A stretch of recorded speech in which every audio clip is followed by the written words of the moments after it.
मिनश्शैतानिर्रजीम बिस्मिल्लाहिर्रहमानिर्रहीम अस्सलामुअलैकुम वरहमतुल्लाहि वबरकातुहू। Welcome to our YouTube channel Shining Stars. Please subscribe our YouTube channel and press bell icon button to all. Also like our videos and share our videos with your dears.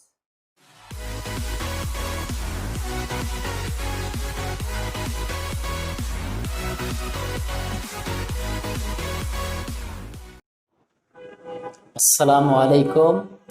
आज का हमारा topic है contribution of Muslim scientists in physics. Physics में जो मुस्लिम scientists का contribution है वो आपको बताऊंगा।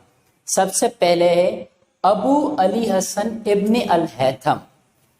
वो पैदा हुआ था 965 में एंड डेथ वफात पा गए थे 1039 एडी में। उन्होंने बुक्स लिखे थे फिजिक्स पे, mathematics, engineering, astronomy and medicine. In subjects में काफ़ी सारे किताब लिखे थे उन्होंने।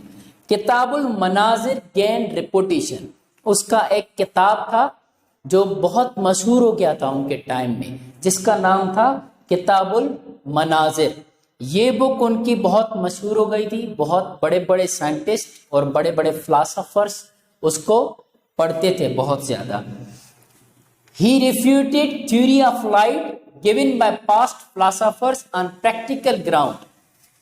उसने प्रैक्टिकली लाइट के बारे में जो थ्योरी दी गई थी पास्ट फिलोसोफर्स की जानिब से, यानी इब्न अल हैथम से पहले जो साइंटिस्ट आए थे उन्होंने जो लाइट के बारे में थ्योरी दी थी, इब्न अल हैथम ने उस थ्योरी को प्रैक्टिकली रिफ्यूट किया, यानी उसको गलत साबित किया। पास्ट फिलोसोफर्स ने क्या कहा था? उन्होंने कहा था light enters the eye and then fall in an object. उन्होंने बताया था कि एक चीज हमें नजर कैसे आती है। उन्होंने कहा था कि लाइट जो है, फर्स्ट क्या लाइट, ये जो रोशनी है बल्ब की, past philosophers according to past philosophers, पहले रोशनी जो है हमारी आईज में अंदर जाती है लाइट की रेस, उसके बाद हमारे आईज से निकलकर ऑब्जेक्ट में पड़ती है, फिर हमें ऑब्जेक्ट नजर आता है। फर्ज करें ये जो बोर्ड है, पहले क्या होता है, पास्ट फिलोसोफर्स कहते थे कि लाइट की रेस जो है हमारे आईज में जाएंगी, हमारी आईज से निकलकर बोर्ड पर पड़ेंगी, फिर हमें बोर्ड नजर आएगा। पर इब्न अल हैथम ने क्या कहा था? He said that rays fall on object and then enter the eye. हमें ऑब्जेक्ट नजर कैसे आता है? इब्न अल हैथम ने कैसे बताया हमें ऑब्जेक्ट नजर कैसे आता है? रेज जो है वो पहले ऑब्जेक्ट पे पड़ती हैं, उसके बाद हमारी आईज में आती है।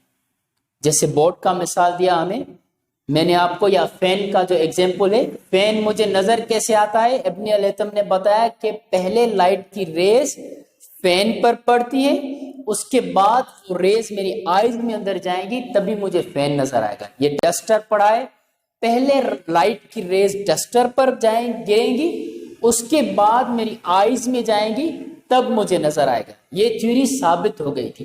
पर पास्ट फिलोसोफर्स ने क्या कहा था कि पहले लाइट की रेज हमारी आईज में अंदर जाती है, बाद में ऑब्जेक्ट में पे पड़ती है, फिर ऑब्जेक्ट नजर आता है। पर यह गलत साबित हुआ।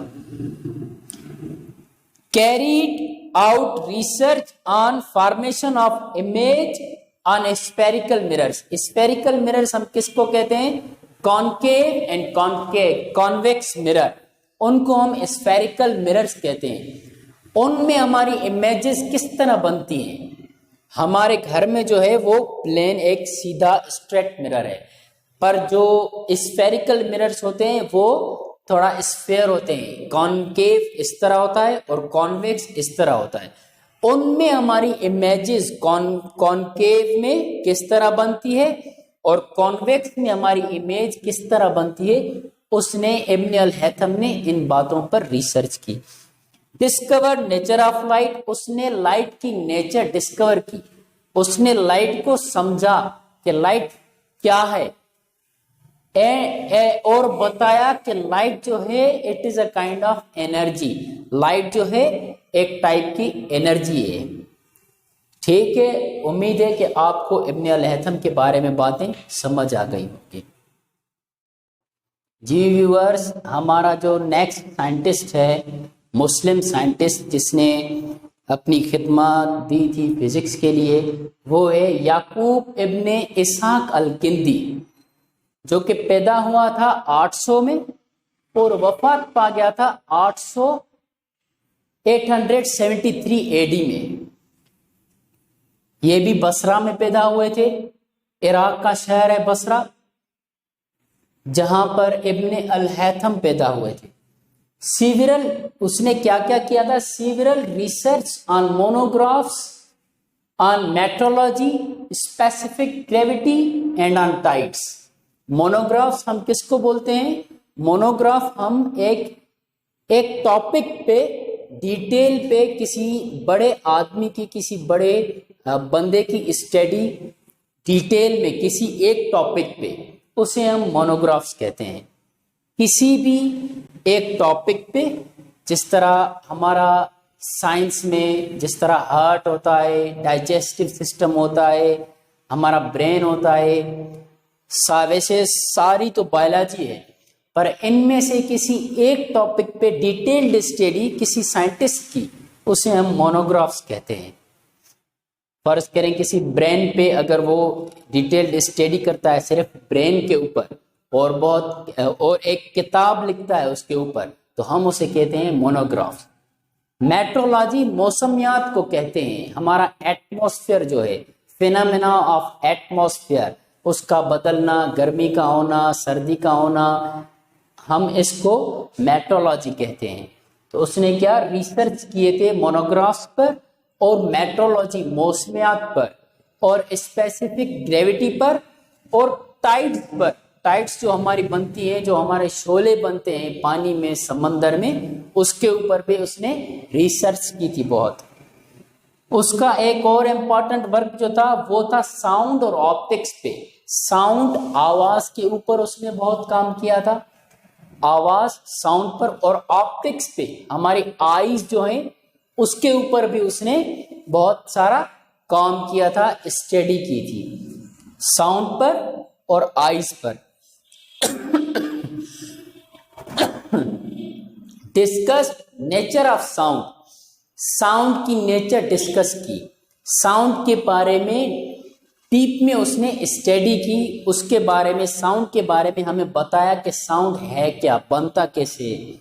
Worked on geometrical optics. Geometrical optics किसको कहते हैं हम? लेंसेस और कॉनकेव कॉन्वेक्स मिरर, और जो हमारे कॉनकेव कॉन्वेक्स लेंसेस जो होती हैं, जो दूर की नज़र होती है, वो ग्लासेस पहनते हैं ना, उसमें लेंसेस होते हैं। जिसकी करीब की नज़र जो कम होती है, उसमें जो ग्लासेस पहनते हैं उसमें लेंसेस होती हैं, उस लेंसेस को हम कहते हैं ज्योमेट्रिकल ऑप्टिक्स। दूर की नज़र कम हो या करीब की नज़र कम हो।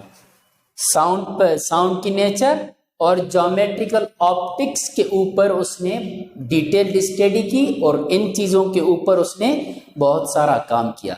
तो ये था हमारा याकूब इब्न इसहाक अल-किंदी, जिसने अपनी कंट्रीब्यूशन की थी फिजिक्स के ऊपर। उम्मीद है कि आपको समझ आ गई होगी।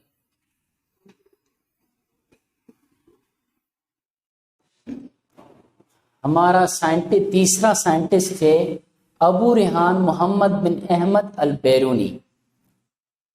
उसने he wrote more than 150 books on mathematics, physics, cosmology, geography, history, culture and civilization, archaeology, comparative religion, geology, chemistry and biology। इसमें से बहुत से सारे सब्जेक्ट्स आपको समझ आते होंगे, पर दो जो है कॉस्मोलॉजी एंड आर्कियोलॉजी जो है वो आपको थोड़ा प्रॉब्लम करता होगा। कॉस्मोलॉजी एंड आर्कियोलॉजी आपने पहली बार सुना होगा। कॉस्मोलॉजी का क्या मीनिंग है? Cosmology it is the study of origin of universe. Cosmology में हम क्या पढ़ते हैं कि हमारी जो ये यूनिवर्स है वो किस तरह वजूद में आई, किस तरह बनी। कॉस्मोलॉजी में हम ये चीज पढ़ते हैं। आर्कियोलॉजी में क्या पढ़ते हैं? आर्कियोलॉजी में ह्यूमंस की हिस्ट्री के बारे में पढ़ते हैं। कि पहले कैसे गुजारते थे लाइफ अपनी, पुराने दौर में किस तरह गुजारते थे।